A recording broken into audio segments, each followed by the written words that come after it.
మామూలుగా చాలా మంది సినిమా ఫ్యామిలీస్ అందరూ కూడా తన ఫ్యామిలీ హీరోలతోనూ హీరోయిన్లతోనూ ముహూర్తం షాట్ల నుండి సినిమా ఓపెనింగ్ వరకు అన్ని కానిచ్చేస్తున్నారు. ఇప్పుడు సూపర్ స్టార్ రజనీకాంత్ ఫ్యామిలీ కూడా అలాగే అయిపోయారు. ఇప్పటికే హీరో ధనుష్ ఒక కథను రాసి తన మరదలు సౌందర్య రజనీకాంత్ చేతిలో పెట్టాడు.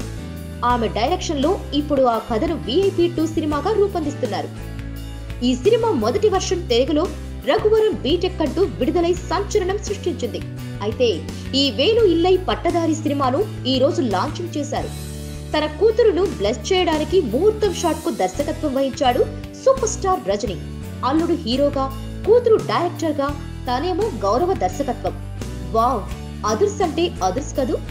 ఇకపోతే మొన్ననే 2.0 షూటింగ్ లో రజనీ గాయపడ్డాడని, బెడ్ రెస్ట్ అని హాస్పిటల్లో కొన్నాళ్లు అంటూ రూమర్లు రావడంతో అసలు రజనీ ఎలా ఉన్నారో అని అభిమానులంతా కంగారు పడ్డారు. కానీ ఇప్పుడు ఆయన అలా పబ్లిక్ అపీరెన్స్ ఇవ్వడంతో అభిమానులు ఊపిరి పీల్చుకున్నారులే. Please subscribe. Hi, it's me Purna. Please subscribe.